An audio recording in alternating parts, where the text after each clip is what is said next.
"Get out of here. Kids like you don't deserve to be in this plane." These words did not come from an unruly passenger or a confused tourist.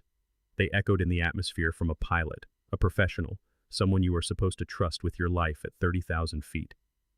But on this ordinary Tuesday morning at Gate 27, Captain Rachel Morrison did the unthinkable. She shoved two 11-year-old black children to the ground. These were not just any children. They were sick children, wearing medical alert bracelets that caught the harsh terminal light as their small bodies hit the cold airport floor. Their backpacks scattered across the linoleum, spilling insulin pens and glucose monitors while other passengers gasped in horror. Rachel stood over them, her voice dripping with contempt as she declared they shouldn't be traveling unaccompanied if they couldn't behave. The gate agent had targeted them first, then a flight attendant joined in. And finally, this pilot decided that two black 11-year-olds experiencing a medical emergency were somehow a threat. But across the terminal, a well-dressed black man in an expensive suit turned his head sharply at the commotion, his entire body going rigid. They had no idea who these children were. They had no idea who was watching. And they definitely had no idea who their father was. If you want to see what happens when racism meets consequences, hit that subscribe button right now. If you stand against racism, type "justice" in the comments and tell us where you are watching from. You will definitely get a heartwarming reply from Living Stories. Let me tell you about Zuri and Zion Peterson, 11 years old, twins, and both fighting a battle most adults couldn't handle. Zuri and Zion were born with severe type 1 diabetes. Every single day of their young lives was a calculated dance between insulin, blood sugar levels, and the constant fear that one mistake could send them into crisis. On their arms, they wore continuous glucose monitors, small devices that beeped and alerted them when their blood sugar dropped too low or spiked too high. In their backpacks, they carried emergency glucose tablets, insulin pens, and all the medical supplies that kept them alive. But on this particular Tuesday morning, they weren't just managing their diabetes. They were about to do something terrifying. They were flying alone for the first time in their lives. Their destination was a specialized diabetes research center in Boston. They had been accepted into a groundbreaking trial for a new insulin pump system that could change everything: better control, fewer emergencies, and maybe, just maybe, a chance at a more normal life. Zuri was the protector, the one who spoke up, who asked questions, who made sure her brother was okay every single moment. She checked his glucose monitor more often than her own. She counted his carbs. She made sure he had his supplies within reach. Zion was quieter, more observant. He watched the world carefully, noticing things others missed.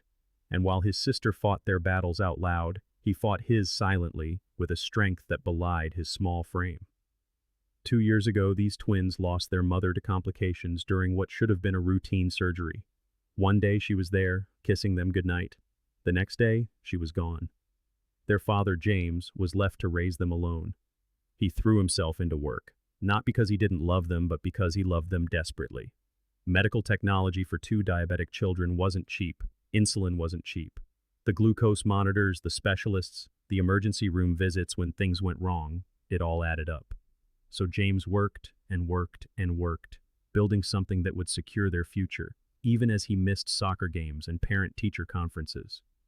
Every late night, every business trip, every missed moment was for them. And now, Zuri and Zion were sitting at Gate 27 2 hours before their flight, doing exactly what they were supposed to do, being responsible, being careful, and being the brave kids their parents raised them to be. Zuri pulled out Zion's glucose monitor and checked the reading. Her heart sank. His blood sugar was dropping. Not dangerously yet, but heading in that direction. She reached into her brother's backpack for the glucose tablets, her movements calm and practiced. This was routine for them. This was life. Zion looked nervous, but not about his blood sugar. He was nervous about the flight, about being so far from home without their dad, about navigating an airport and a plane and a whole new city on their own. Zuri squeezed his hand and smiled. They could do this. They had been through worse. But across the terminal, someone was watching them. A white gate agent named Todd Brennan stood behind the counter, his eyes fixed on the two black children sitting quietly near the gate. Todd had worked for Skyward Airlines for 8 years. He considered himself observant, vigilant, the kind of employee who caught problems before they became problems. And to Todd Brennan, two 11-year-old black kids sitting alone at a gate looked like a problem. He leaned over to his colleague, a younger woman processing boarding passes, and muttered under his breath that kids that young shouldn't be flying alone, that something felt off, that he should probably check their tickets and their IDs to make sure everything was legitimate. His colleague barely looked up, but Todd's mind was already made up. He was going to handle this. He was going to do his job. Meanwhile, the pilot for Flight 447 to Boston was making her way through the terminal, Captain Rachel Morrison. 15 years with Skyward Airlines, thousands of flight hours, and an impeccable safety record that she wore like armor. Rachel prided herself on being no-nonsense, strictly by the book. She didn't tolerate disruptions, didn't accept excuses, and didn't let emotions cloud her judgment. That is what made her a good pilot, she told herself. That is what kept passengers safe. But Rachel had another reputation too, one that wasn't printed on her employee reviews. Passengers had complained about her coldness, her dismissiveness, the way she treated certain people with barely concealed contempt. Those complaints never went anywhere. Her safety record was too good, her flight operations too flawless, so the complaints were filed away and Rachel continued flying, convinced that people were simply too sensitive these days. She had no idea that in a few short minutes, her career was about to end. She did not know that her name would become synonymous with everything wrong with unchecked authority and implicit bias. And she definitely had no idea that the two children sitting quietly at gate 27 were about to change her life forever. If this story is hitting differently, make sure you are subscribed, because you won't believe what happens when Todd approaches those kids. Let me ask you something. Have you ever been judged just for existing in a space? Tell me in the comments, because Zuri and Zion are about to experience that judgment in the worst possible way. Todd Brennan didn't walk toward the twins. He marched, like a man on a mission to root out some terrible threat to airport security. Zuri noticed him coming and instinctively moved closer to her brother. She had seen that look before, that suspicious, accusatory glare that had nothing to do with anything they had actually done. Todd stopped directly in front of them, looming over two 11-year-old children sitting quietly in their seats, and barked out his demand. He wanted to see their tickets and their identification right now. His tone wasn't professional, it wasn't polite, it was aggressive and hostile, like he had already decided they were guilty of something and was just looking for proof. Zuri's hands trembled slightly as she pulled out their boarding passes and the unaccompanied minor paperwork their father had carefully prepared. She explained in the most polite voice she could manage that they were traveling to Boston for medical treatment. Todd snatched the documents from her hand and began examining them, slowly, methodically, taking far longer than necessary for two simple boarding passes and a straightforward ID check. He muttered under his breath about how things are these days, about how you can't be too careful, citing policies and procedures as if these two small children posed some existential threat to Skyward Airlines. And then it happened. Zion's glucose monitor started alarming.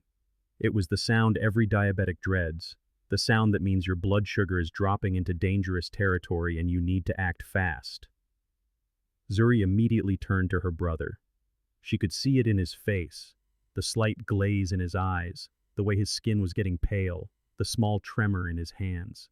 She reached into his backpack and pulled out the glucose tablets, the emergency supply that could bring his blood sugar back up before things got critical. But before she could even open the container, Todd snapped at them. "Stop making a scene." Those were his exact words. Two children managing a life-threatening medical condition were making a scene.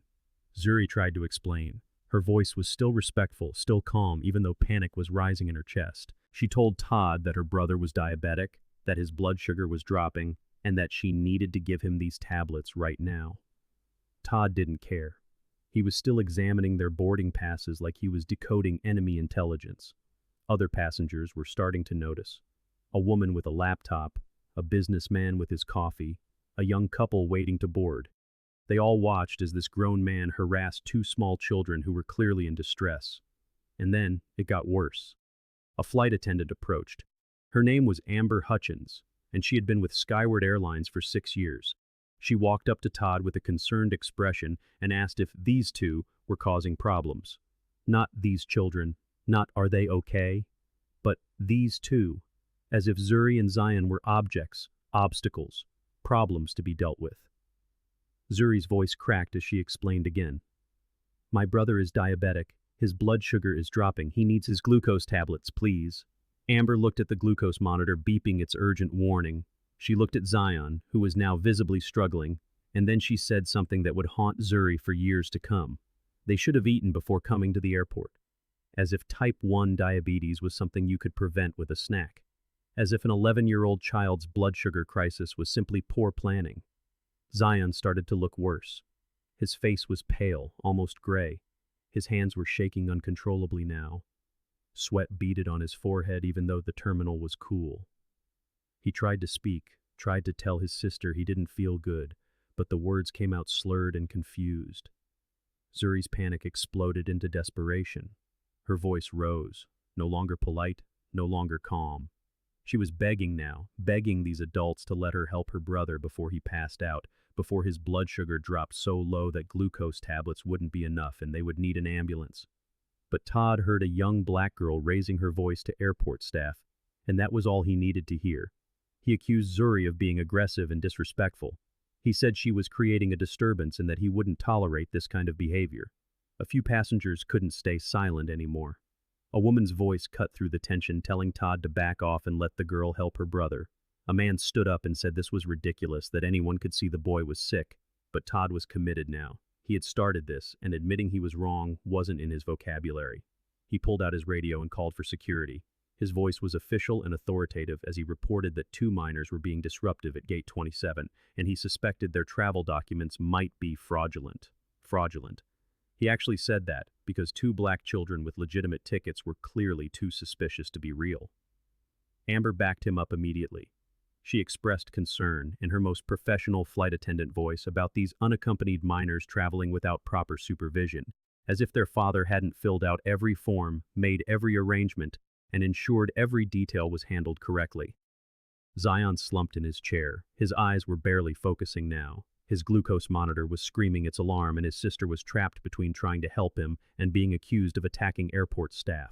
And that is when Captain Rachel Morrison arrived at Gate 27 for her pre-flight briefing. She saw the commotion immediately. She saw Todd and Amber standing over 2 children, saw passengers looking uncomfortable and angry, and saw security heading toward the gate.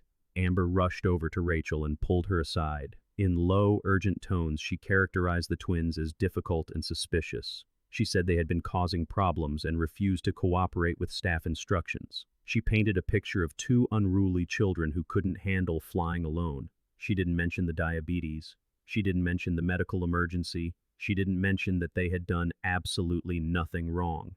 Rachel listened with that stern, no-nonsense expression she was famous for, and then she made her decision. She approached the twins with the full authority of a captain in uniform. She demanded to know what was going on. Her voice was cold, commanding, leaving no room for explanation. Zuri was crying now, full tears streaming down her face as she begged this pilot to understand. She explained through sobs that Zion needed his glucose tablets because his blood sugar was critically low, and if he didn't get them soon, he was going to pass out. Rachel looked at the glucose monitor. She saw the reading, dangerously low. She saw the urgent alarm flashing on the screen. She saw an 11-year-old boy barely conscious in his seat, and she dismissed it. She stated in that same cold voice that if they couldn't handle traveling without causing disruptions, they shouldn't be flying at all. Think about that for a second. A trained pilot, someone who is supposed to respond to emergencies, looked at a child in medical crisis and decided he was the problem. Zion's eyes rolled back. His body went slack. He was losing consciousness, and his sister watched in absolute terror as her brother slumped completely in his chair. Zuri screamed, a sound of pure desperation that cut through every conversation in that terminal. She lunged for the glucose tablets, trying desperately to reach her brother before it was too late. But Rachel Morrison stepped directly into her path. Security needs to handle this first. That is what she said. As an 11-year-old boy was dying in a chair 3 feet away, this pilot decided that protocol mattered more than life. Zuri tried to push past her, not violently, not aggressively. It was just the desperate movement of a child trying to save her brother's life. And Rachel Morrison grabbed Zuri's arm hard, rough enough to leave marks, and then she shoved both of them, both twins. Zuri and Zion fell backward. Their small bodies hit the ground hard. Zion's head cracked against the terminal floor with a sound that made passengers gasp. Their medical alert bracelets glinted under the fluorescent lights. Their backpacks scattered. Insulin pens rolled across the floor. The glucose tablets Zuri had been trying to reach spilled everywhere, and in that moment, at least a dozen passengers pulled out their phones and started recording. They captured everything. The twins on the ground, Rachel standing over them, the complete absence of remorse on her face. Airport security arrived at a run, and Rachel immediately took control of the narrative. She told them in her most authoritative captain's voice that the twins had attacked her first, that she had acted in self-defense, and that these children were dangerous and needed to be removed from the gate immediately. She lied confidently, convincingly, the way people lie when they are absolutely certain no one will question their authority. But she didn't know about the phones. She didn't know that her career was already over, captured in high definition from multiple angles. And she definitely didn't know that the man in the expensive suit was now running toward Gate 27, his face twisted in rage and terror. Sometimes, when institutions fail, individuals step up. A young black woman named Essence Jackson had been sitting 3 gates down, waiting for her own flight to Atlanta. She was 26 years old, a registered nurse at Boston General, heading home to visit her family. She had watched the entire situation unfold with growing horror. When those twins hit the ground, when she saw that little boy's head crack against the floor, something inside her snapped. Essence didn't ask permission. She didn't wait for authority figures to do their jobs. She ran. She dropped to her knees beside Zion, her nursing training kicking in immediately. She checked his pulse, checked his responsiveness, and saw his glucose monitor still screaming its alarm. She grabbed the glucose tablets that had scattered across the floor and immediately began administering them, tilting Zion's head carefully, making sure he could swallow, talking to him in calm, steady tones, even though his eyes were barely focusing. Todd started to protest, started to say something about unauthorized personnel, but Essence cut him off with a voice that carried across the entire gate area. She identified herself as a registered nurse. She stated that this child was experiencing a severe diabetic emergency, and she demanded that someone call paramedics immediately because if they didn't, this boy could die. The word die echoed through Gate 27 like a gunshot, but Todd and Amber weren't ready to admit what they had done. They immediately tried to control the narrative, backing up Rachel's version of events. They claimed the twins had been aggressive and uncooperative, and that the pilot had acted appropriately in response to threatening behavior. Essence whipped her head around and loudly contradicted them. Her voice was sharp, furious, and absolutely certain. She told everyone within earshot exactly what she had witnessed, that Zion's glucose monitor had been alarming, that his sister had been trying to give him his medication, but the gate agent and flight attendant had prevented her from helping her dying brother, and that the pilot had physically assaulted 2 children who were having a medical crisis. And then other passengers started speaking up. The woman with the laptop confirmed Essence's account. The businessman said he had seen the whole thing and it was disgusting. The young couple said they had it all on video. More voices joined in, passengers who had been silent before but couldn't stay silent anymore. The security guards who had arrived expecting to deal with unruly children suddenly realized they were standing in the middle of something much bigger and much worse. Paramedics arrived within minutes. They took over from Essence, checking Zion's vitals, administering more glucose, getting him stabilized. Their movements were quick and professional, but their expressions were confused. One of the paramedics, a middle-aged Latino man with kind eyes, looked around at all the adults standing there and asked a simple question. Why didn't anyone help him sooner? It was such a basic question, such an obvious question. Why did a child with a medical emergency have to wait until he was unconscious and injured before anyone actually helped him? Zuri, still on the ground where Rachel had shoved her, completely broke down. Through heaving sobs, she explained everything, how Todd had harassed them, how she had tried to give Zion his glucose tablets, how they wouldn't let her, how the flight attendant said they should have eaten before coming to the airport, and how the pilot looked at Zion's monitor, saw the low blood sugar reading, and still called him disruptive.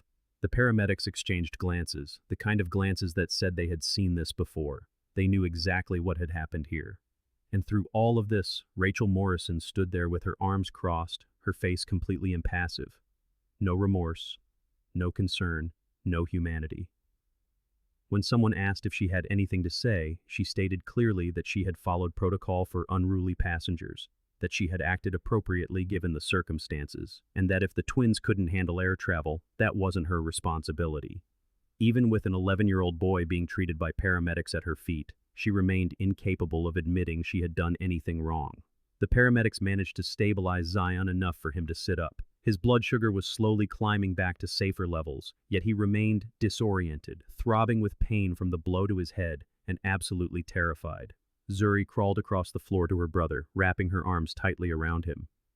They held on to one another as if they were the only safe harbor in a world that had just demonstrated, with brutal clarity, how dangerous it could be. With trembling hands, Zuri pulled out her phone to call the one person who could make this nightmare end. She called her father. The line rang once, twice, and then James Peterson's voice answered, warm, concerned, asking if they had made it to the gate safely. At first, Zuri couldn't even form words. She just sobbed, deep, broken sounds that no child should ever have to make. When she finally found her voice, she told her father through her tears that they weren't allowed on the plane. She told him that Zion's blood sugar had dropped, that she had tried desperately to help him but they wouldn't let her, that the pilot had pushed them, and that Zion had hit his head. She told him there were paramedics now and she was scared, and she was so sorry. On the other end of the line, James Peterson's entire world stopped. Meanwhile, Essence had her own phone out. She had recorded part of the incident herself and had watched other passengers filming as well. A stranger airdropped her their video file, and Essence quickly combined the clips. She wrote a caption that described exactly what had transpired and posted it to every social media platform she possessed. The caption was simple and devastating. Skyward Airlines staff assaulted two diabetic children having a medical emergency. Gate agent and flight attendant prevented the girl from helping her dying brother. Pilot physically attacked them both. This is what racism looks like. Share this everywhere. She hit post and didn't give it another thought, her focus entirely on making sure Zion was okay. She had no idea that video was about to become a wildfire. Rachel Morrison, supremely confident that she had handled the situation correctly, boarded Flight 447 to begin her pre-flight preparations. She walked past the first-class cabin, past business class, and straight into the cockpit, where her co-pilot was already running through checklists. She settled into her seat, donned her headset, and prepared for what she assumed would be a routine flight to Boston. She had no idea her life as she knew it was already over. Back at Gate 27, Todd and Amber were trying very hard to avoid eye contact with the other passengers. People were staring at them with open disgust. Some were taking photos, others were demanding their names and employee numbers. Todd's radio kept crackling with calls from his supervisor asking what was happening. He gave vague, defensive answers, still attempting to frame himself as the victim of difficult passengers. Amber retreated to the jet bridge, suddenly feigning intense interest in checking boarding passes for a flight that wouldn't be departing for another hour. Across the terminal, the well-dressed black man who had witnessed the scene was pacing back and forth, his phone pressed to his ear, his jaw clenched so tight it looked painful. His voice was low but intense as he spoke to someone on the other end, asking sharp questions, demanding answers. His free hand was clenched into a fist, and every few seconds, he would look toward Gate 27 with an expression of pure fury. While all this was transpiring, Essence's video was spreading. First dozens of shares, then hundreds, then thousands. People were watching a pilot assault two children and feeling the same visceral rage Essence had felt. They were commenting, tagging Skyward Airlines, and demanding accountability. The algorithm picked it up instantly. It hit Twitter's trending page, Instagram's Explore feed, and TikTok's For You page. Within 15 minutes, millions of people were watching Zuri and Zion hit the ground. Skyward Airlines' social media accounts were being flooded with comments. Their customer service lines were ringing off the hook. Their corporate headquarters in Dallas began receiving hundreds of calls from angry customers, news outlets, and advocacy organizations. A senior executive named Patricia Sanders was in the middle of a meeting when her assistant burst in, insisting she see something immediately. Patricia pulled up the video on her phone, and the color drained from her face. She immediately canceled the rest of her day, rushed to her car, and started driving to the airport at speeds that should have warranted a police escort. Patricia had been with Skyward for 12 years. She had navigated PR nightmares before, but this was different. This was indefensible. She arrived at the airport and was directed to a medical room where the twins had been taken for observation. She walked in to find two small children wrapped in blankets, a paramedic still monitoring Zion's vitals, and she felt physically sick. Patricia introduced herself and immediately started apologizing. On behalf of Skyward Airlines, on behalf of the staff involved, she expressed how incredibly sorry she was for what they had experienced. But Zuri wasn't having it. She looked at this executive with suspicious, protective eyes and asked the question that cut through all the corporate rhetoric. Why do you care now? You didn't care when we were on the floor. You didn't care when they wouldn't let me help my brother. Why does it matter now? Patricia didn't have a good answer for that. The real answer was that millions of people had seen what happened, and now there would be consequences. She tried a different approach, explaining nervously that very important people were demanding immediate action, and that this incident was being treated with the utmost seriousness at the highest levels of the company. Zuri just held her brother tighter and turned away. Meanwhile, Flight 447 had pushed back from the gate and was taxiing toward the runway. Rachel was going through her standard departure procedures, completely unaware of the firestorm erupting around her. Suddenly, her headset crackled with an urgent message from headquarters. Captain Morrison was to return to base immediately after landing in Boston. She was not to take any return flights. She was to report directly to corporate offices. This was not optional. Rachel's hands paused on the controls. She asked for clarification, asked what this was about. The voice on the other end simply repeated the instructions and signed off. She turned to her co-pilot, a younger man named Derek who had flown with her a handful of times before. She asked if he knew anything about what was going on. Derek had checked his phone during the boarding process. He had seen the video. He had watched his captain assault two children, and he had felt his stomach turn. But he said nothing. He just shook his head and focused very intently on his instruments. Rachel felt the first flutter of genuine concern, but she pushed it down. She had done everything by the book, she told herself. Whatever this was, it would be cleared up when she explained her side. Back in the medical room, the door opened. James Peterson walked in, and the temperature in the room seemed to drop 10 degrees.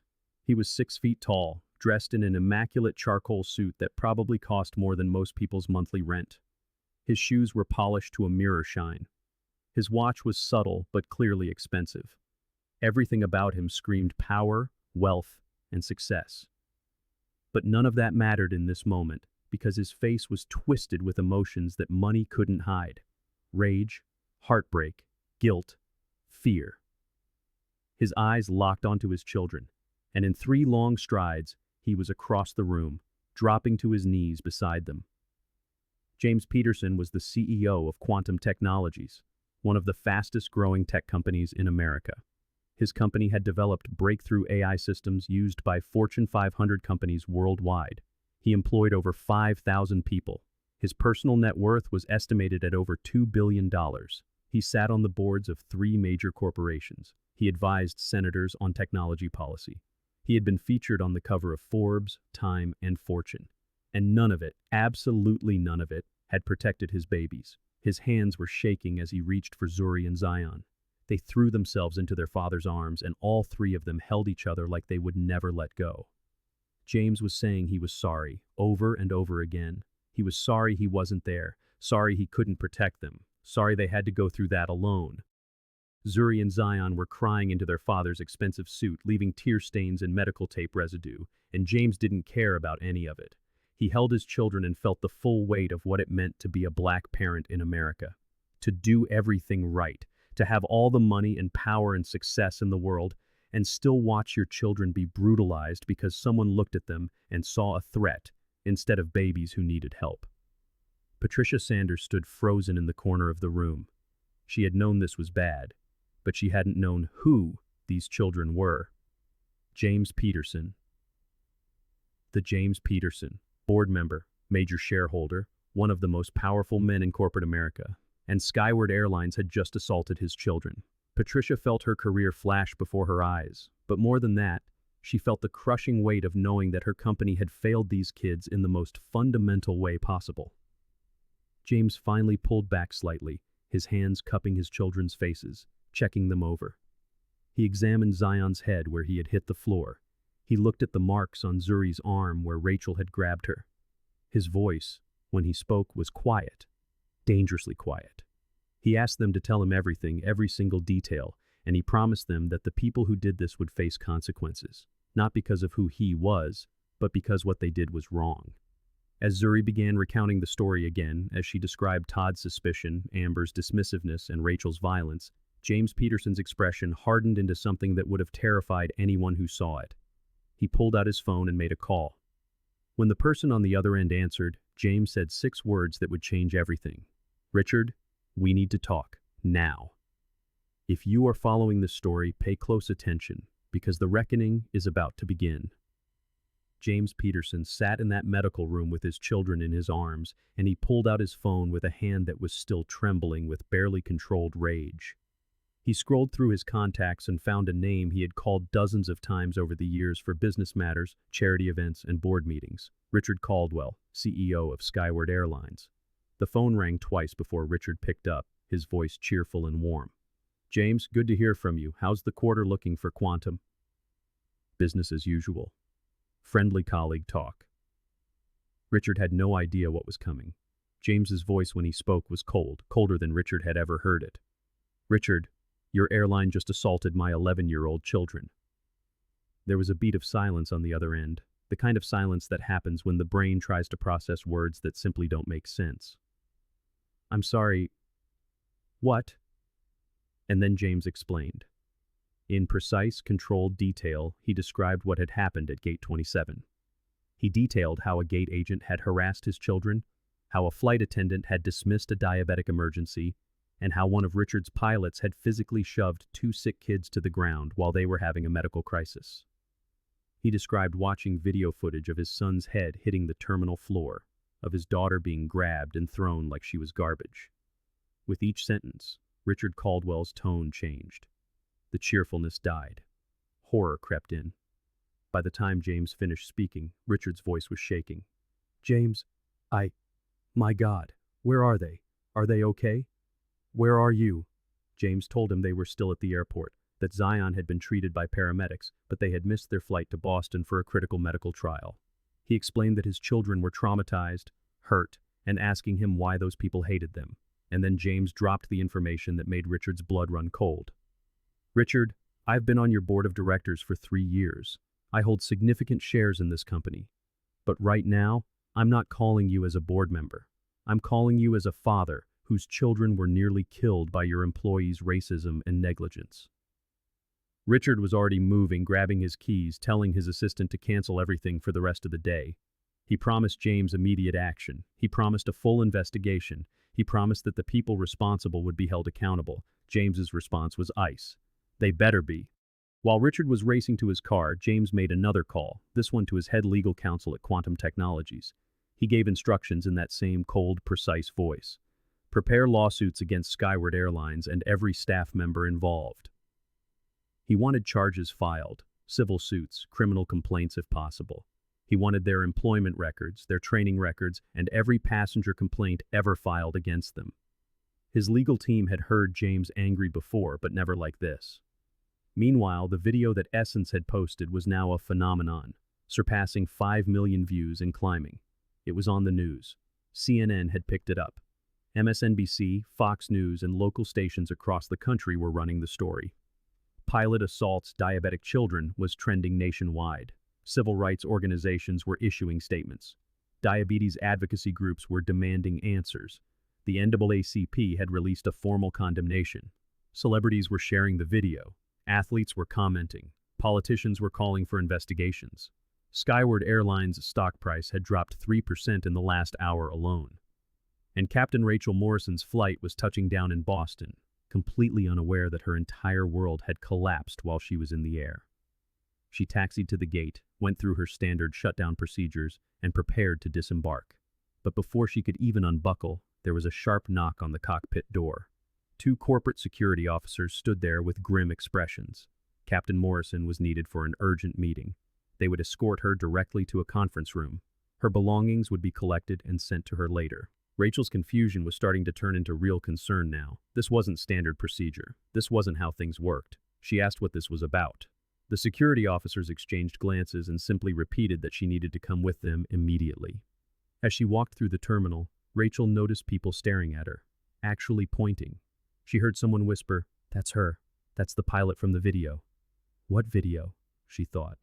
Rachel was escorted into a conference room in the corporate offices adjacent to the airport. It was stark, professional, the kind of room where careers ended.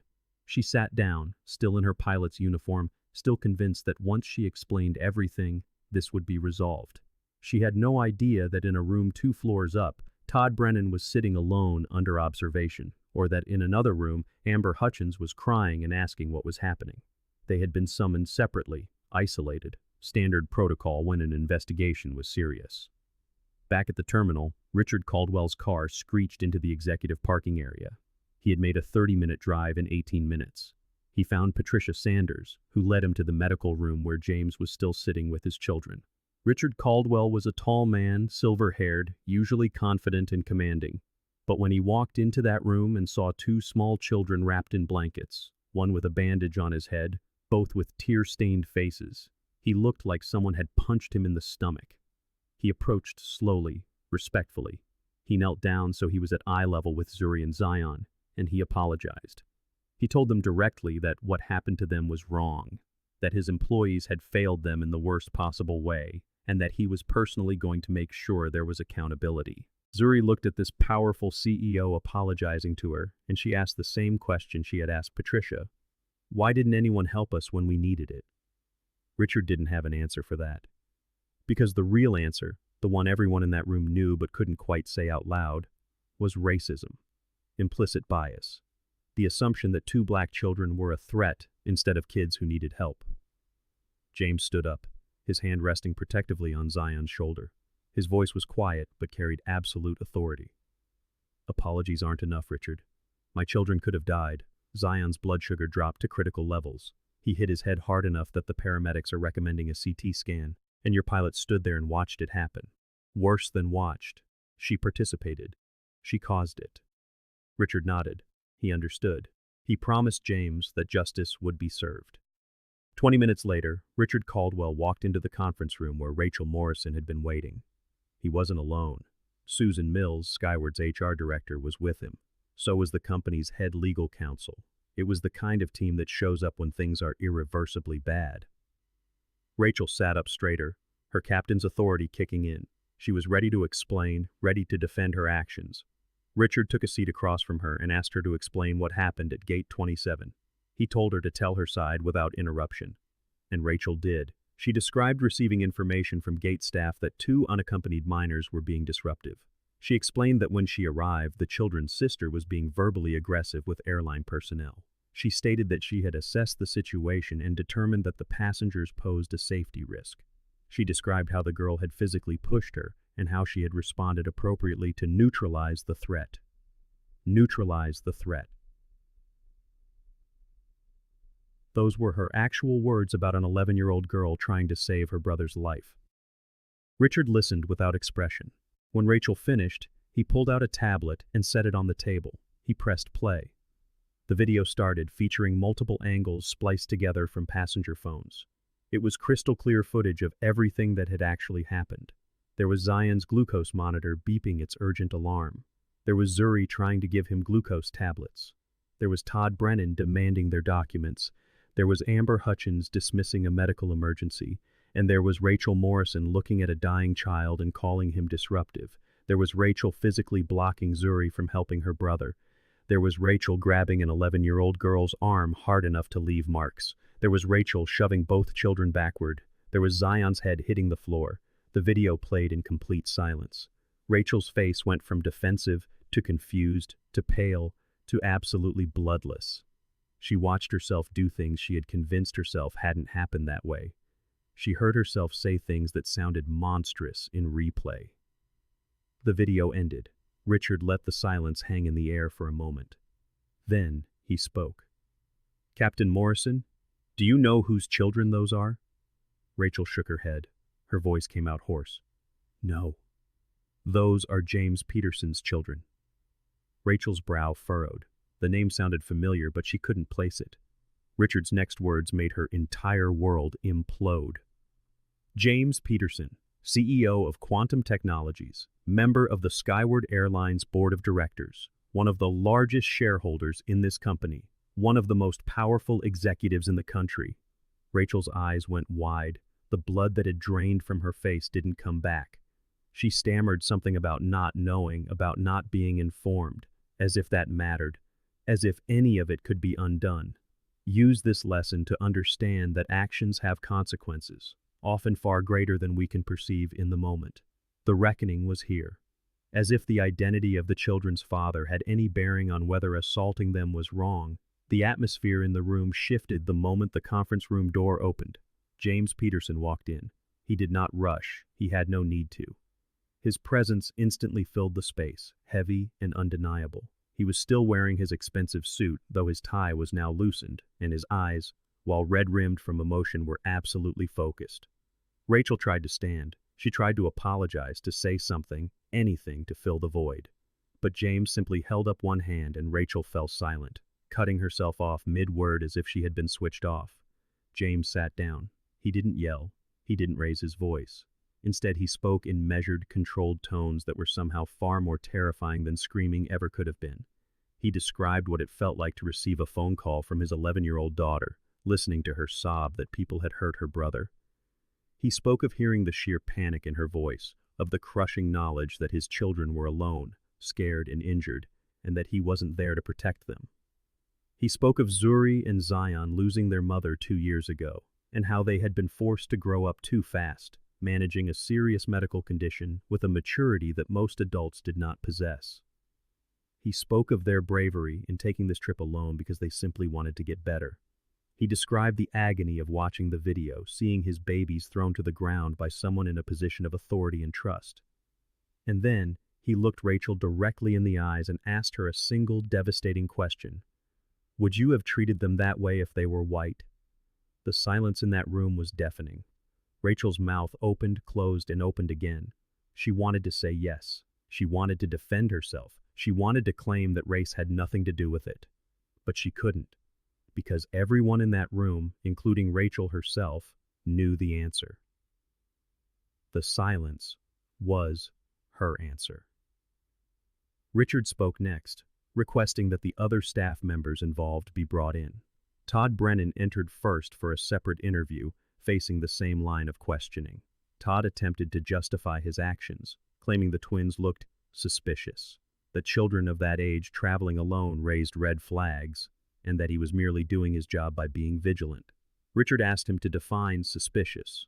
He asked what, specifically, about 2 children sitting quietly and checking their blood sugar constituted a threat.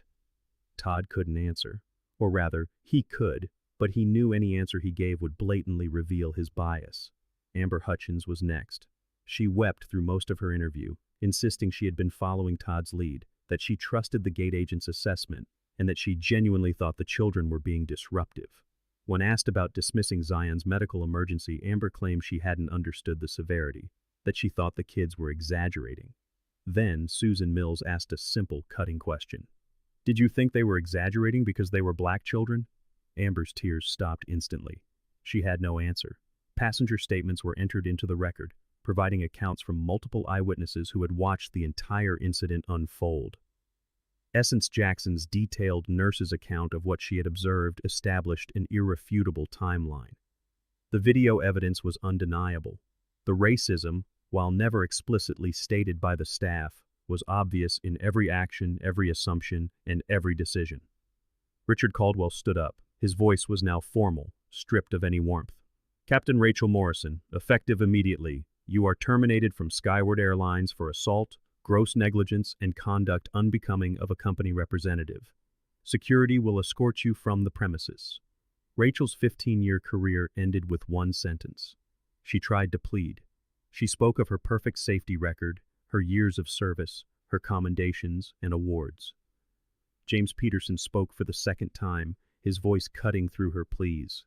My children will carry the trauma of what you did to them for far longer than 15 years, Captain Morrison.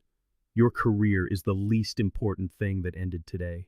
His words hung in the air like the strike of a gavel. Todd Brennan was terminated next for discrimination, harassment of minors, and failing to assist children in medical distress.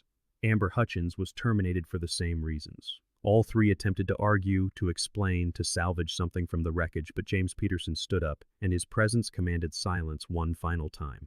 He looked at each of them, his voice quiet but carrying the weight of absolute judgment.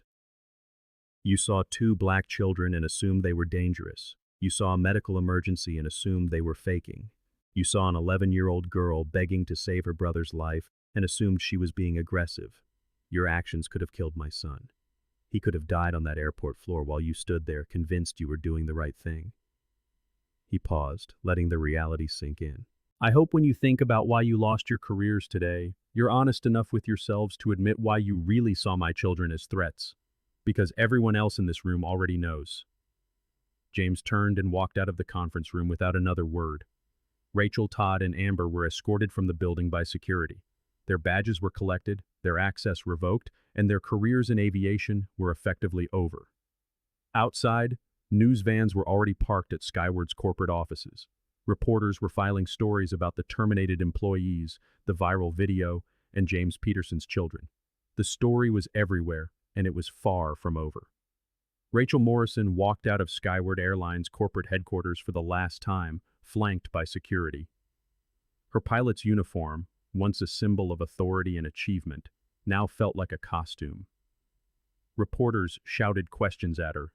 Camera flashes erupted like lightning. She kept her head down and didn't say a word. In separate exits, Todd Brennan and Amber Hutchins were escorted out in the same manner. 3 careers ended. 3 people who had woken up that morning thinking it was just another day at work would never fly for a major airline again. Their names were now permanently associated with racism and child abuse. A simple Google search would shadow them for the rest of their lives. But this story isn't really about them. Within hours, Skyward Airlines released a comprehensive public statement. It was not the usual corporate non-apology, but an actual acknowledgement of systemic failures. The statement admitted that their employees had racially profiled 2 children, that they had failed to respond appropriately to a medical emergency, and that their training protocols had catastrophic gaps that allowed bias to override basic human decency. Richard Caldwell appeared at a press conference looking as though he had aged 5 years in a single day. He announced immediate sweeping reforms, mandatory anti-bias training for every single employee, gate agents, flight attendants, pilots, customer service representatives, everyone. He announced new medical emergency protocols specifically for children traveling alone, and clear guidelines stating that medical needs override everything else.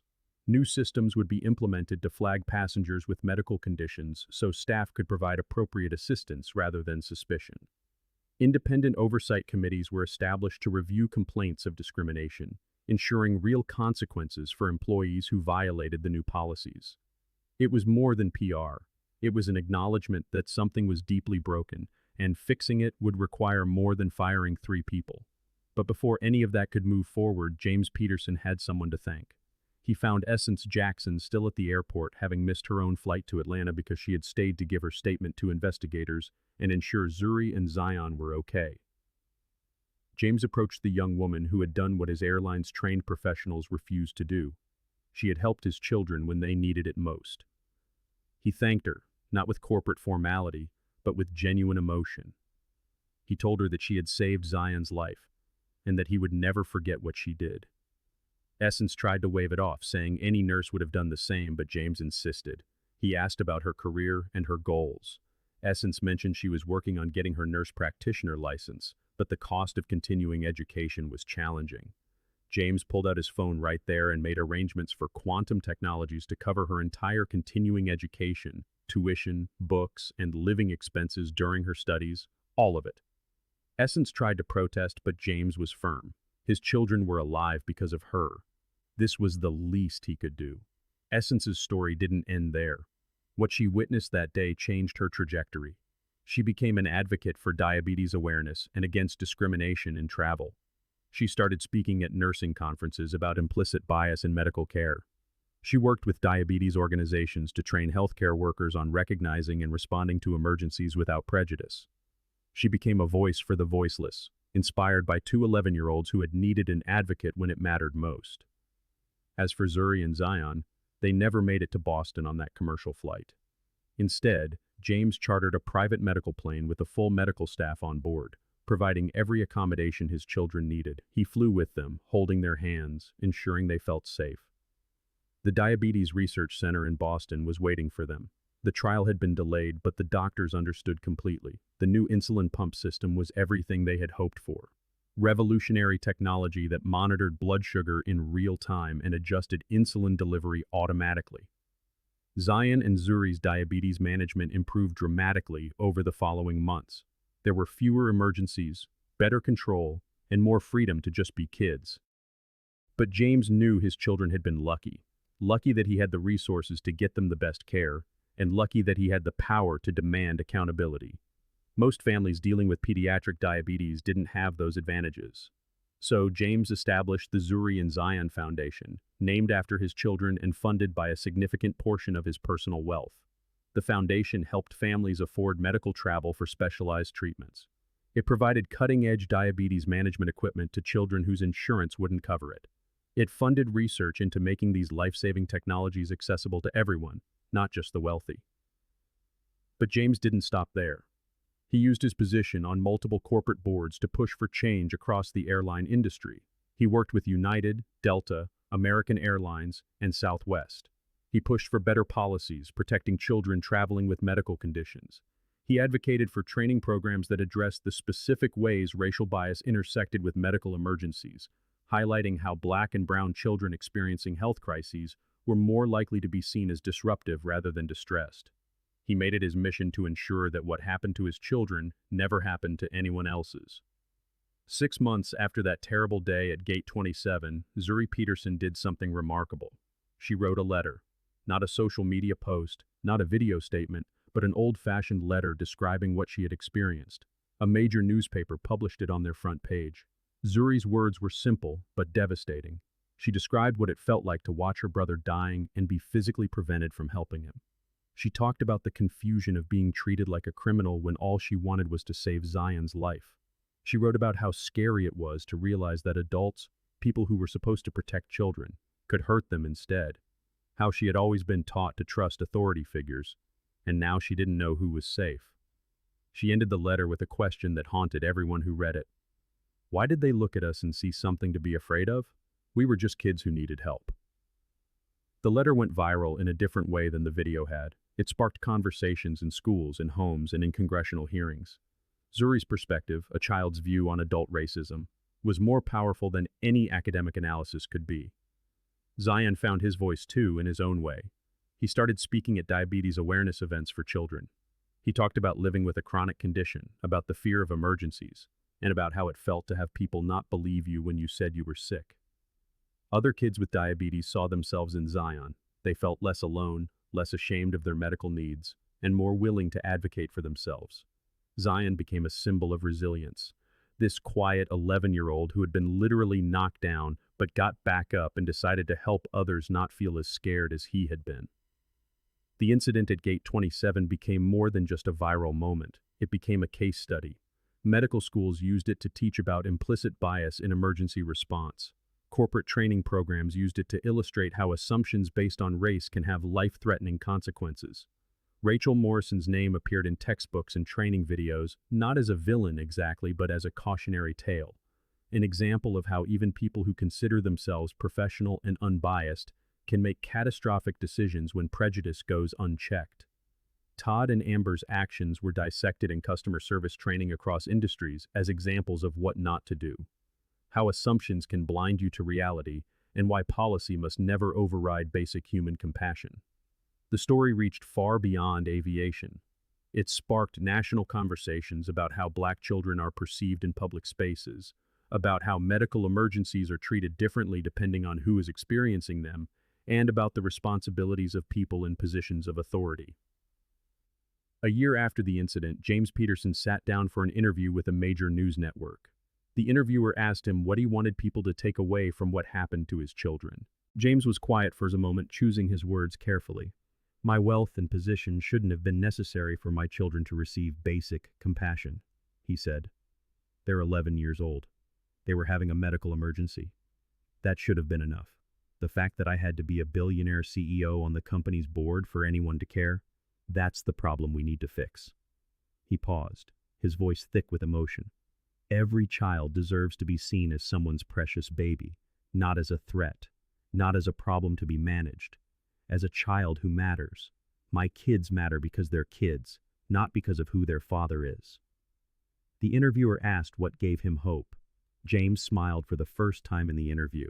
He talked about the thousands of messages he had received from families sharing their own stories, about the policy changes happening across industries, and about young people like Essence who chose to help when others wouldn't. He talked about how Zuri and Zion, despite everything, still believed the world could be better. The final image of our story is simple, but powerful. It is a sunny afternoon in the Peterson family's backyard. Zuri and Zion are playing basketball, laughing, and trash-talking each other the way siblings do. Their glucose monitors on their arms beep occasionally with healthy, stable readings. They pause, check the numbers, adjust if needed, and then get right back to the game.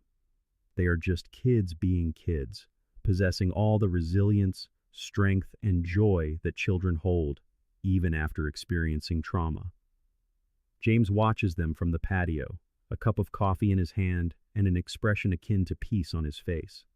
It is not peace because everything is fixed, nor because the hurt has gone away.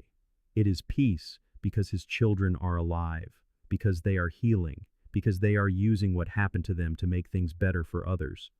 Zuri makes a three-pointer and throws her hands up in victory. Zion protests that she traveled, and they dissolve into giggles.